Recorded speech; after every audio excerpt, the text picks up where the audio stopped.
Hello दोस्तों, नमस्कार। स्वागत है हमारे YouTube चैनल अद्भुत भक्तिशाला में।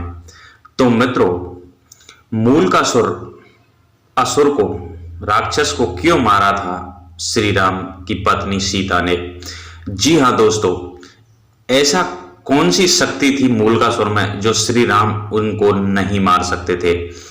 तो मित्रों, रावण की मृत्यु के बाद प्रभु श्री राम रावण के छोटे भाई विभीषण को लंका का सारा राजपाट सौंपकर अयोध्या आए थे और स्वयं अयोध्या का राजपाट चलाने लगे। एक दिन जब प्रभु श्री राम अपनी राज्यसभा में बैठे थे, उसी समय अचानक लंका के राजा विभीषण भी राज्यसभा में पहुंच गए।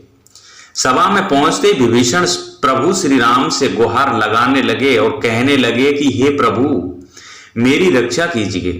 लंका में कुंभकर्ण का पुत्र मूलकासुर आफत मचा रहा है और हमको बहुत ही परेशान कर रहा है। तो मित्रों, अभी तक आपने हमारा चैनल सब्सक्राइब नहीं किया है तो कृपया हमारे चैनल को सब्सक्राइब जरूर कर लें और जानते हैं मूलकासुर का वध कैसे हुआ। मूलकासुर कुंभकर्ण का पुत्र था। तो मित्रों, विभीषण ने प्रभु श्री राम को बताया कि कुंभकर्ण का यह मूलकासुर नामक पुत्र असल में मूल नक्षत्र में पैदा हुआ था, जिसकी वजह से कुंभकर्ण ने इसे जंगल में फेंकवा दिया था। जंगल में फेंके जाने पर इसका पालन पोषण मधुमक्खियों ने किया था। मूलकासुर बड़ा होकर ब्रह्मा जी की घोर तपस्या किया। उसकी तपस्या से ब्रह्मा जी खुश होकर ब्रह्मा जी ने उसे वरदान दिया था। उसी वरदान की वजह से वह बहुत शक्तिशाली हो गया है और लंका में उत्पात मचा रहा है। हे प्रभु, जब उसे अपने पिता के वध के बारे में पता चला तो उसने यह भी प्रण कर लिया कि मैं सबसे पहले धोखेबाज विभीषण को मारूंगा, उसके बाद में राम को मारूंगा और उसकी राम की सेना को मारूंगा। तो मित्रों, विभीषण की बात सुनकर प्रभु श्री राम ने हनुमान और लक्ष्मण को सेना लेकर लंका भेज दिया था। इधर जैसे ही मूलकासुर को राम की सेना के आने की बात पता चली तो वह भी अपनी सेना लेकर लंका के बाहर आ गया था। तो मित्रों, दोनों की सेनाओं के बीच करीबन 7 दिनों तक घोर युद्ध चलता रहा, लेकिन मूलकासुर अकेले ही श्री राम की सेना को भारी पड़ गए और श्री राम की सेना को पीछे हटा दिया।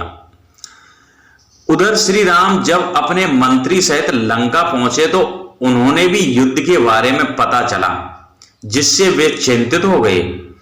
उसी समय ब्रह्मा जी भी वहां पर आ गए थे और प्रभु श्री राम से कहने लगे कि हे भगवान, इसे मैंने स्त्री के हाथ से मरने का वरदान दिया है, इसलिए आप सीता को यहां बुलाकर उनसे ही इसका वध कराएं। ब्रह्मा जी की बात सुनकर प्रभु श्री राम ने हनुमान को अयोध्या भेजकर माता सीता को लंका बुलवाया। लंका पहुंचने पर श्री राम ने माता सीता को मूलकासुर के बारे में पूरी बातें बताई।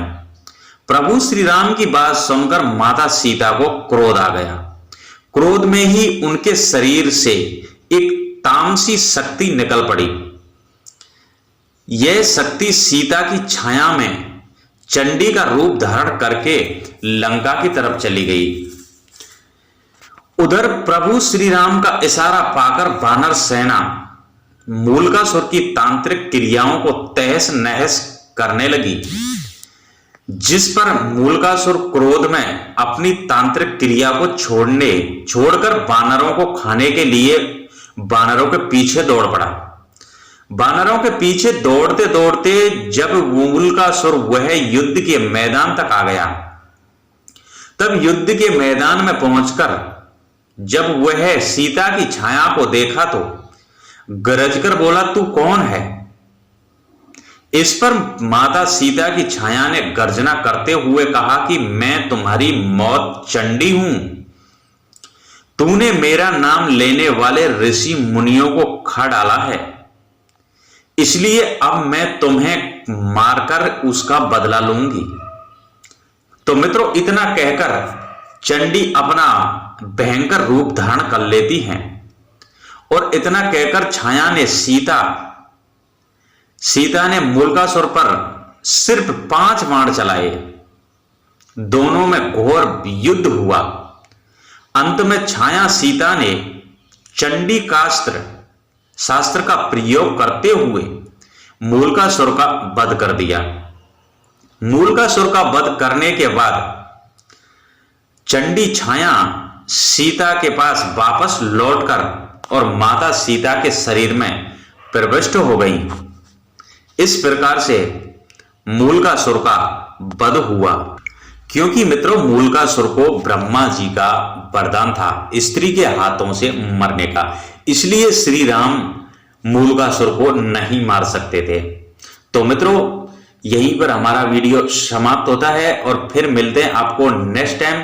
अभी आप हमारे चैनल पर नए हैं तो कृपया हमारे चैनल को सब्सक्राइब जरूर कर लें और फिर मिलते हैं आपको नेक्स्ट टाइम। तब तक के लिए हमें दीजिए इजाजत। जय श्री राम, जय श्री कृष्णा।